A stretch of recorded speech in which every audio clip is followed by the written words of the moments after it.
Assalamualaikum warahmatullahi wabarakatuh. Perkenalkan, saya Regina Francisca Tiffany. Seperti yang kita ketahui, COVID-19 ini sudah menyerang hampir seluruh wilayah di dunia, salah satunya adalah Indonesia. Dan di Indonesia sendiri, virus ini sudah hampir menyerang seluruh daerah di Indonesia. Berbagai kebijakan pemerintah juga telah diambil untuk mengatasi, menekan penyebaran rantai COVID-19 ini di Indonesia. Salah satunya adalah PSBB, pembatasan sosial berskala besar, di beberapa wilayah di Indonesia. Tentunya hal ini menimbulkan berbagai dampak untuk berbagai kalangan di masyarakat, salah satunya adalah pekerja seni. Baik, pada SGO Podcast kita kali ini, kita akan membahas mengenai kebijakan pemerintah yang diambil akibat dari adanya COVID-19 ini terhadap pekerja seni yang ada di salah satu daerah di Kalimantan Selatan, yaitu daerah kita Banjarbaru.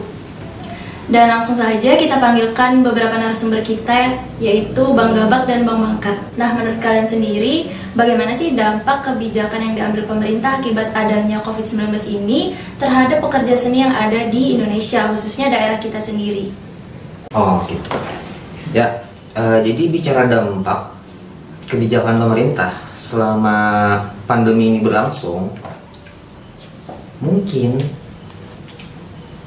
untuk banyak pekerja seni yang biasanya terjun ke lapangan langsung, ini lumayan mengganggu seperti itu.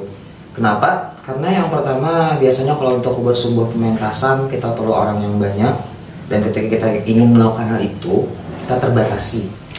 Dan untuk saya sendiri, dampak yang paling berasa itu adalah karena saya adalah salah satu seorang pelatih di SMA. Karena dampak ini, SMA semua sekolah diliburkan, otomatis waktu latihan anak-anak itu sedikit berkurang. Ya, jadi sangat bagaimana ya bilangnya ya? Sangat tidak menyenangkan kebijakan ini. Ya, tapi ya kita berdoa sama-sama, mudahan pandemi ini cepat berlalu. Menurutku tentang kebijakan pemerintah pekerja seni lah, kalau menurutku pribadi itu sebenarnya sih bagus, karena ya kita tahu sendiri bahwa COVID itu terjangkit lewat lewat tangan, lewat sentuhan.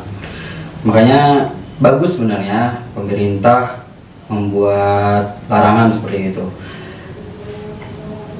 Kalau bagus atau tidak bagus saya juga tidak tahu sih sebenarnya. Tapi kalau untuk saya pribadi, dengan larangan itu bukan mematikan sih, membuat kita para pekerja seni agak sedikit kekurangan imajinasi. Kekurangan imajinasi karena kayak seperti di stop gitu. Jadi dampaknya bagi kita para pekerja seni dengan larangan tersebut adalah kurangnya kreativitas yang sering kita lakukan di atas panggung. Cuman itu sih, nggak ada yang lebih lagi dari itu.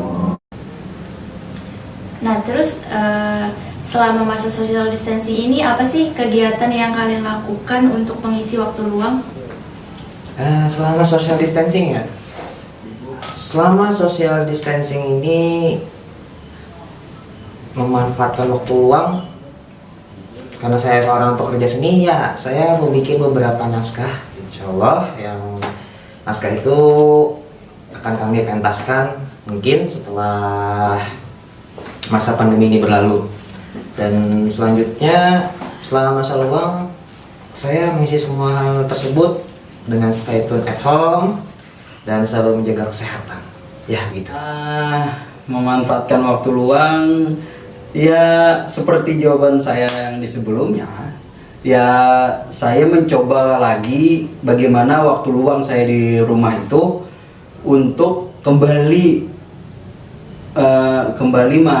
mainkan imajinasi saya.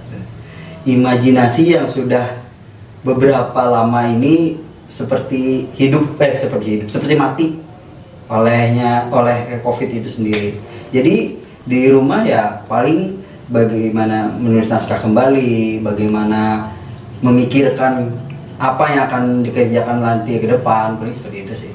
Menurut kalian, apakah para pekerja seni ini masih bisa menghasilkan pendapatan selama berada di rumah, selama menjalani social distancing ini?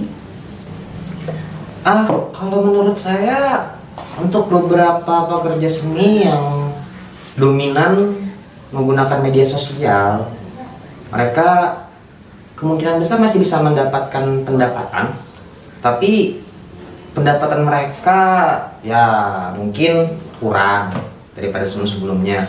Tapi kalau untuk saya, karena saya bukan orang yang sering menggunakan medsos, jadi pendapatan media sosial membuat menurut saya itu sulit. Ya, seperti itu. Bisa sih, bisa. Tapi sulit bagi para pekerja seni yang agak-agak senior lah. Mungkin mereka kan banyaknya di rumah. Kalau yang muda-muda mungkin bisa. Mungkin mereka bisa bikin podcast, mungkin mereka bisa bikin ini dan itu lah, segala macam. Sama ya alhamdulillah ya, pemerintah tuh punya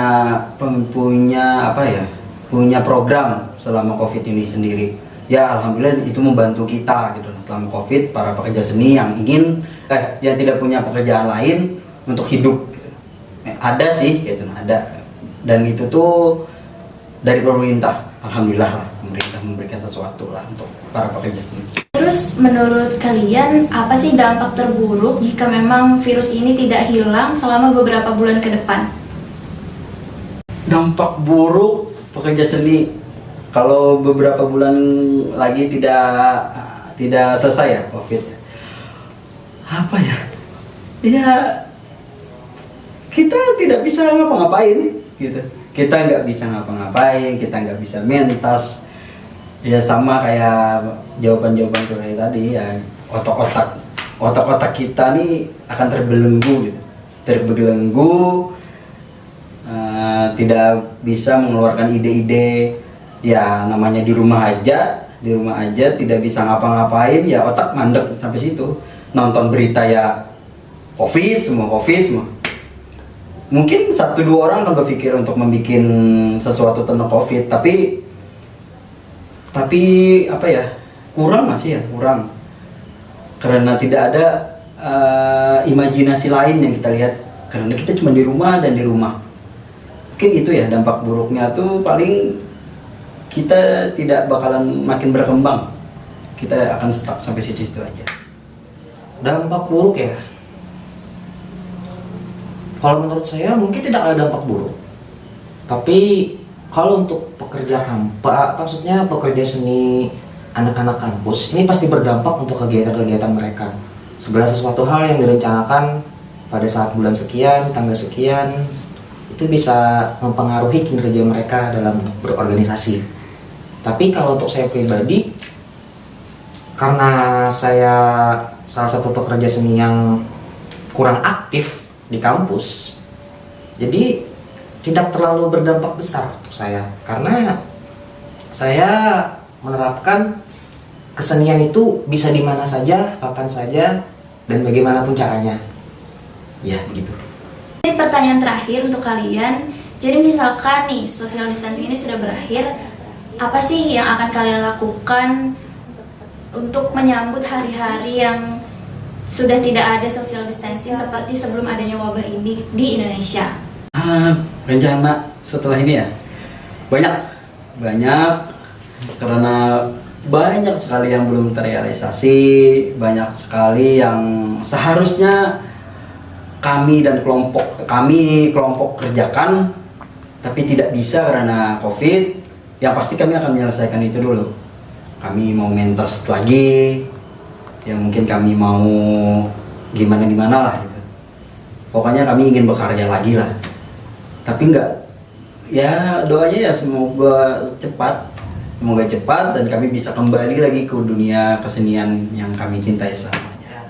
Oke, bicara planning ke depan, insya Allah saya bersama dengan grup saya, Kampung Teater, dan Sanggar Arumi, insya Allah kami akan melaksanakan pementasan yang tertunda untuk beberapa saat, kurang tahu tanggalnya karena kita masih di masa-masa pandemi seperti ini.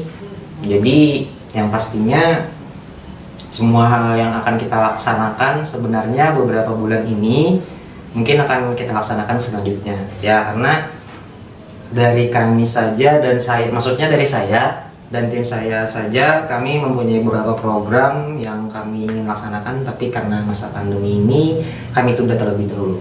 Dan mudah-mudahan pandemi ini cepat berakhir dan mereka yang terserang,